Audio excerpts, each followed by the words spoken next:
সংবাদ সবাইকে স্বাগত জানাচ্ছি। আমি ফিরোজ তোহা। শুরুতেই সংবাদ শিরোনাম জানিয়ে দেব এই মুহূর্তে হাতে পাওয়া সর্বশেষ গুরুত্বপূর্ণ আপডেট বাংলার সংবাদ। শুরুতেই থাকছে আওয়ামী লীগ দেশকে ফোকলা বানিয়ে দিয়ে গেছে। অর্থনৈতিক সংকট, দ্রব্যমূল্য, মানুষের আয়ের সঙ্গে ব্যয়ের সঙ্গতি নেই, খেটে খাওয়া মানুষ আছে কঠিন বিপদে। বিকেলে রাজধানীর শাহবাগের জাতীয় জাদুঘরের সামনে গণসংহতি আন্দোলন আয়োজিত ভাসানীর পথ ধরে জাতীয় সার্বভৌমত্ব রক্ষা ও নতুন রাজনৈতিক বন্দোবস্ত প্রতিষ্ঠায় ঐক্যবদ্ধ হন শীর্ষক সমাবেশে এসব কথা বলেন গণসংহতি আন্দোলনের প্রধান সমন্বয়কারী জোনায়েদ সাকিব। এবারে জানাবো, আওয়ামী লীগ সরকারকে আর কখনো দেশের জনগণ ক্ষমতায় দেখতে চায় না, বরং বিচার চায়। তাই শেখ হাসিনা সহ সকল খুনিদের বিচার বাংলার মাটিতেই করতে হবে বলে মন্তব্য করেছেন বিএনপির যুগ্ম মহাসচিব ও জেলা বিএনপির আহ্বায়ক খায়রুল কবির খোকন। জানাবো, ভিসা দিচ্ছে না ভারত, ঢাকায় ইউরোপীয় দেশগুলো দূতাবাস স্থাপনের দাবি। বাংলাদেশ থেকে বিভিন্ন দেশে শিক্ষা ও কর্মসংস্থানের লক্ষ্যে অভিবাসন প্রত্যাশীদের সংখ্যা ক্রমেই বাড়ছে। ইউরোপীয় বিভিন্ন দেশে কনসুলেট এবং অ্যাম্বাসি কার্যক্রম না থাকায় নাগরিকদের ভারত অথবা নেপালে যেতে হচ্ছে ভিসার জন্য। সঠিক নথিপত্র পাওয়ার পরও ভ্রমণের জন্য ভারত ভিসা প্রত্যাখ্যান করছে।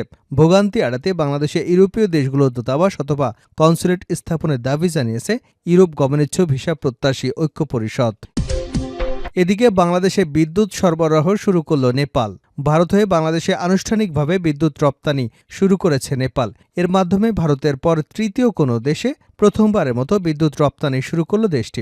এই পদক্ষেপে আঞ্চলিক বিদ্যুৎ বাণিজ্যের ক্ষেত্রে ঐতিহাসিক মুহূর্ত হিসেবে মনে করা হচ্ছে।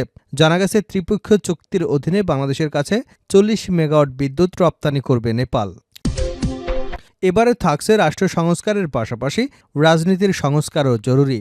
রাষ্ট্র সংস্কারের পাশাপাশি রাজনৈতিক সংস্কার জরুরি বলে মন্তব্য করেছেন গণঅধিকার পরিষদের সভাপতি নুরুল হক নূর। শুক্রবার লালবাগ সলিমুল্লাহ এতিমখানা সংলগ্ন গণঅধিকার পরিষদ ঢাকা মহানগর দক্ষিণ লালবাগ থানার উদ্যোগে ছাত্র জনতার জুলাই বিপ্লবে আহতদের সুস্থতা কামনা এবং শহীদদের স্মরণে দোয়া ও বিপ্লবোত্তর নতুন বাংলাদেশ বিনির্মাণে রাষ্ট্র সংস্কার এবং জন আকাঙ্ক্ষার রাজনীতির শীর্ষক এক আলোচনা সভায় তিনি মন্তব্য করেছেন।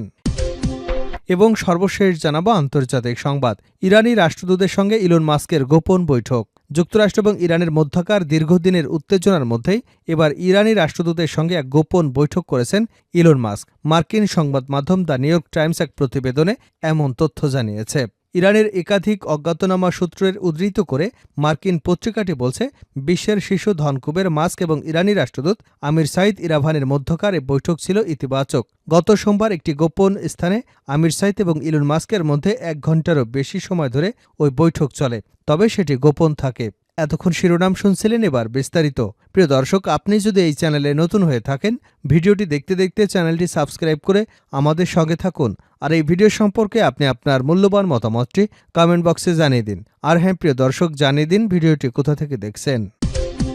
আওয়ামী লীগ দেশকে ফোকলা বানিয়ে দিয়ে গেছে, জোনায়েদ সাকিব। আওয়ামী লীগ দেশকে ফোকলা বানিয়ে দিয়ে গেছে। অর্থনৈতিক সংকট, দ্রব্যমূল্য, মানুষের আয়ের সঙ্গে ব্যয়ের সঙ্গতি নেই, খেটে খাওয়া মানুষ আছে বিপদে। শুক্রবার বিকেলে রাজধানীর শাহবাগে জাতীয় জাদুঘরের সামনে গণসংহতি আন্দোলন আয়োজিত ভাসানী পথ ধরে জাতীয় সার্বভৌমত্ব রক্ষা ও নতুন রাজনৈতিক বন্দোবস্ত প্রতিষ্ঠায় ঐক্যবদ্ধ হন শীর্ষক সমাবেশে এসব কথা বলেন গণসংহতি আন্দোলনের প্রধান সমন্বয়কারী জোনায়েদ সাকিব। তিনি বলেন, এসব সমস্যার সমাধান করা আপনাদের দায়িত্ব। 3 মাস হয়ে গেছে, মানুষ আর বেশি দিন আপনাদের সময় দেবে না। অবিলম্বে মানুষ তাদের সমস্যার সমাধান চায়। মানুষের জানমালের নিরাপত্তার ব্যবস্থা করেন, দ্রব্যমূল্য কমান, অর্থনৈতিক চ্যালেঞ্জ মোকাবেলা করেন। বাংলাদেশে কোনোভাবেই যেন ফ্যাসিবাদের পুনরুত্থান না ঘটে, তার জন্য সকলকে ঐক্যবদ্ধ থাকার আহ্বান জানিয়ে তিনি বলেন, আমরা বাংলাদেশে আর কোনোভাবেই ফ্যাসিবাদের পুনরুত্থান চাই না। এজন্য ছাত্র জনতা, শ্রমিক যে স্বপ্ন, সেই স্বপ্ন বাস্তবায়িত হতে হবে। তার জন্য আমাদের ঐক্য দরকার। আমরা যদি জনগণের স্বপ্নকে সত্যে পরিণত করতে চাই আর কাউকে ফ্যাসিস্ট হিসেবে দেখতে না চাই, তাহলে আমাদের ঐক্যে থাকতে হবে। সাকিব বলেন, বিদেশি শক্তিকে ভুল বুঝিয়ে আবারও ক্ষমতায় আসার স্বপ্ন দেখছে ফ্যাসিস্ট আওয়ামী লীগ। ট্রাম্পের পোস্টার নিয়ে মিছিল করে ক্ষমতায় ফেরা যাবে না। ফ্যাসিবাদকে বাংলার জনগণ আর কখনো মেনে নেবে না। দেশে যাতে আর কোনো ফ্যাসিবাদরা ফিরে আসতে না পারে, তার জন্য নতুন রাজনৈতিক বন্দোবস্তের উপর গুরুত্ব আরোপ করেন তিনি। অন্তর্বর্তী সরকারের উদ্দেশ্যে জোনায়েদ সাকিব বলেন, ফ্যাসিস্টরা নানাভাবে ষড়যন্ত্র করছে, যার অধীনে স্বৈরাচারী শাসন চালিয়েছে। তারাও চায় যে কোনোভাবে এদেশে ক্ষমতায় যেতে। এ কারণে আমরা আপনাদের বলি গণঅভ্যুত্থানে রাজনৈতিক শক্তিকে সংহত করতে হবে। গণঅভ্যুত্থান যদি সফল হতে হয়, যে অভ্যুত্থান এখন দ্বিতীয় পর্যায়ে আছে, নতুন রাষ্ট্র নির্মাণ, নতুন গণতান্ত্রিক ব্যবস্থা বিনির্মাণ, তবে তার শক্তিকে আপনাদের সংহত করতে হবে। আমরা গণসংহতি আন্দোলন বাংলাদেশের জনগণের সার্বিক নিরাপত্তার জন্য, দেশের স্বাধীনতার সার্বভৌমত্বের জন্য আমরা লড়াই চালিয়ে যাচ্ছি। জোনায়েদ সাকি বলেন, আমাদের ঐক্যবদ্ধভাবে সংবিধান, রাষ্ট্র ব্যবস্থার সংস্কার, একটা নতুন বন্দোবস্ত এবং গণতন্ত্রের ভিত্তিতে নির্বাচন ও তার জন্য লড়াই করতে হবে। আসুন আমরা সবাই ঐক্যবদ্ধ হই, মৌলানা ভাসানীর দেখানো পথ অনুসরণ করি। এদেশের খেটে খাওয়া মানুষ, শ্রমিকরা তাকিয়ে দেখুক শহীদের তালিকা। ১৬০০-এর উপরে ছাত্র শ্রমিক শহীদ হয়েছেন, ৫০০-এর উপরে চোখ অন্ধ হয়ে গেছে, ৫০,০০০-এর উপরে আহত। শহীদদের বেশিরভাগই শ্রমজীবী মানুষ।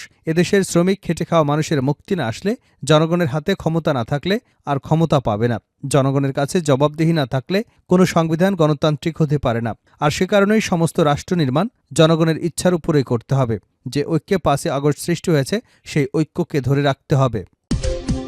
আওয়ামী লীগ সরকারকে আর কখনো দেশের জনগণ ক্ষমতায় দেখতে চায় না, বরং বিচার চায়। তাই শেখ হাসিনা সহ সকল খুনিদের বিচার বাংলার মাটিতেই করতে হবে বলে মন্তব্য করেছেন বিএনপির যুগ্ম মহাসচিব ও জেলা বিএনপির আহ্বায়ক খায়রুল কবির খোকন। শুক্রবার বিকেলে নরসিংদীর গাবতলী জামিয়া কাসেমিয়া কামিল মাদ্রাসা মাঠে আয়োজিত চিনিশপুর ইউনিয়ন বিএনপির কর্মী সভায় প্রধান অতিথির বক্তব্যে এসব কথা বলেন তিনি বলেন, দীর্ঘ ১৬ বছর পুলিশের মাধ্যমে অত্যাচার নির্যাতনে দলীয় কার্যক্রম করতে দেয়নি আওয়ামী লীগ।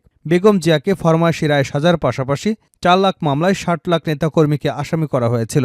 সর্বশেষ জুলাই ছাত্র জনতার যৌক্তিক দাবির প্রেক্ষিতেও হত্যাযজ্ঞ চালিয়েছে হাসিনা। তাই দেশের মানুষ গণহত্যাকারীদের রাজনীতি করবার সুযোগ আর জনগণ দেবে না।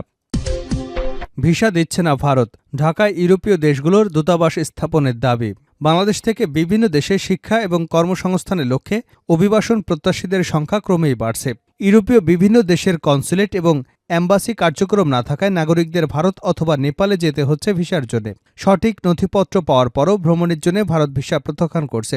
ভোগান্তি এড়াতে বাংলাদেশ ইউরোপীয় দেশগুলোর দূতাবাস অথবা কনসুলেট স্থাপনের দাবি জানিয়েছে ইউরোপ গমনেচ্ছুক ভিসা প্রত্যাশী ঐক্য পরিষদ। শুক্রবার জাতীয় প্রেস ক্লাবের সামনে সংগঠনটির উদ্যোগে আয়োজিত মানববন্ধনে এমন দাবি জানানো হয়। মানববন্ধনে ইউরোপীয় ভিসা প্রত্যাশীরা বলেন, আমরা ভিসার জন্য দিল্লি যেতে চাই না। নেপালের বিভিন্ন দূতাবাসে ভিসার জন্য আবেদনের জন্য বিভিন্ন সময় কারণ ছাড়া অফলোড করা হয়, ফলে অনেকে ভিসা আবেদনে ব্যর্থ হচ্ছেন। ইউরোপের ভিসা আনতে অন্য দেশে গিয়ে হেনস্থা হতে চায় না। এতে আমাদের অনেক অর্থ এবং সময়ের অপচয় হয়। বিদেশের আগে আমরা আর বিদেশ যেতে চাই না। অভিবাসন প্রত্যাশীরা বলেন, আমরা চাই দেশের টাকা দেশেই থাকুক। প্রধান উপদেষ্টা এবং পররাষ্ট্র উপদেষ্টা চাইলে এ সমস্যার সমাধান সম্ভব। তারা চাইলে দেশে কনসুলেট স্থাপন করতে পারেন। উপদেষ্টাদের কাছে আমাদের আকুল আবেদন, প্রবাসীদের রক্ষায় অধিক কর্মসংস্থানের জন্য দেশে ইউরোপীয় দেশগুলো দূতাবাস স্থাপন করুন, অথবা ভিএফএস অফিসের মাধ্যমে আমাদের ফাইলগুলো জমা নেওয়ার ব্যবস্থা করুন, যেন অন্য দেশে গিয়ে অর্থ আর সময়ের অপচয় করতে না হয়। আমরা আর হেনস্থার শিকার হতে চাই না। বাংলাদেশে বিদ্যুৎ সরবরাহ শুরু করল নেপাল। ভারত হয়ে বাংলাদেশে আনুষ্ঠানিকভাবে বিদ্যুৎ রপ্তানি শুরু করেছে নেপাল।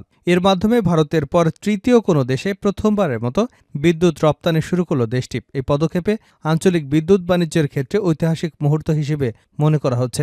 জানা গেছে, ত্রিপক্ষীয় চুক্তির অধীনে বাংলাদেশের কাছে ৪০ মেগাওয়াট বিদ্যুৎ রপ্তানি করবে নেপাল। শুক্রবার এক ভার্চুয়াল অনুষ্ঠানে ৩ দেশের সংশ্লিষ্ট মন্ত্রীদের উপস্থিতিতে এ কার্যক্রম শুরু হয়। অনুষ্ঠানে বাংলাদেশের বিদ্যুৎ জ্বালানি উপদেষ্টা মোহাম্মদ ফাউজুল কবির খান, ভারতের বিদ্যুৎ বিষয়ক মন্ত্রী মনোহর লাল এবং নেপালের জ্বালানি মন্ত্রী দীপক খাডাক্কা অংশগ্রহণ করেন। তবে এবছর অর্থাৎ ২০২৪ সালে বাংলাদেশে শুধুমাত্র একদিনেই বিদ্যুৎ পাঠাবে নেপাল। চুক্তি অনুযায়ী নেপাল প্রতি বছর ১৫ জুন থেকে ১৫ নভেম্বর পর্যন্ত ভারতের ভেতরে সঞ্চালন লাইন দিয়ে বাংলাদেশে বিদ্যুৎ রপ্তানি করবে। প্রতি ইউনিট বিদ্যুতের দাম নির্ধারণ করা হয় ৬.৪ সেন্ট, ১০০ সেন্টে $১। শেষ করছে আন্তর্জাতিক সংবাদ দিয়ে। ইরানি রাষ্ট্রদূতের সঙ্গে ইলন মাস্কের গোপন বৈঠক। যুক্তরাষ্ট্র এবং ইরানের মধ্যকার দীর্ঘদিনের উত্তেজনার মধ্যেই এবার ইরানি রাষ্ট্রদূতের সঙ্গে এক গোপন বৈঠক করেছেন ইলন মাস্ক। মার্কিন সংবাদ মাধ্যম দ্য নিউ ইয়র্ক টাইমস এক প্রতিবেদনে এমন তথ্য জানায়। ইরানের একাধিক অজ্ঞাতনামা সূত্র উদ্ধৃত করে মার্কিন পত্রিকাটি বলছে, বিশ্বের শীর্ষ ধনকুবের মাস্ক এবং ইরানি রাষ্ট্রদূত আমির সাইদ ইরাভানির মধ্যকার এ বৈঠক ছিল ইতিবাচক। গত সোমবার একটি গোপন স্থানে আমির সাইদ এবং ইলন মাস্কের মধ্যে ১ ঘণ্টারও বেশি সময় ধরে এই বৈঠক চলে। তখন সেটি গোপন থাকে। ইরানের এক কর্মকর্তা জানান, ইলন মাস্কের অনুরোধে এই বৈঠকের আয়োজন করা হয়। বিশ্লেষকরা মনে করছেন একজন ঊর্ধ্বতন ইরানি কর্মকর্তা এবং ইলন মাস্কের মধ্যে সরাসরি বৈঠককে ট্রাম্প প্রশাসনের অধীনে তেহরান এবং ওয়াশিংটনের মধ্যে সম্পর্ক পরিবর্তনের সম্ভাবনার প্রতি ইঙ্গিত দেয়। যদিও গত মেয়াদে উগ্র ইরান বিদ্বেষী হিসেবে ভূমিকা পালন করেছিলেন ডোনাল্ড ট্রাম্প। সাক্ষাৎকালে ইরানি রাষ্ট্রদূত ইরাভানি জানান, ইলন মাস্কের কিছু ব্যবসা তেহরানে নিয়ে আসা উচিত। সম্প্রতি ইলন মাস্কের সরকারি ব্যয় আমলাতন্ত্র নিয়ন্ত্রণ কমানোর উদ্দেশ্যে দায়িত্ব প্রদান করেছেন ডোনাল্ড ট্রাম্প। এ লক্ষ্যে সরকারি দক্ষতা বিভাগ গঠন করবার কথা জানান নির্বাচিত মার্কিন প্রেসিডেন্ট ডোনাল্ড ট্রাম্প। তবে নতুন এই মন্ত্রণালয়ের কাজ কী হবে তা নিয়ে এখনও সঠিক রূপরেখা পাওয়া যায়নি। স্বাভাবিকভাবেই এই নিয়োগ মাস্ককে সরকারি নীতির উপর প্রভাব বিস্তার করতে পর্যাপ্ত ক্ষমতা দিয়েছে।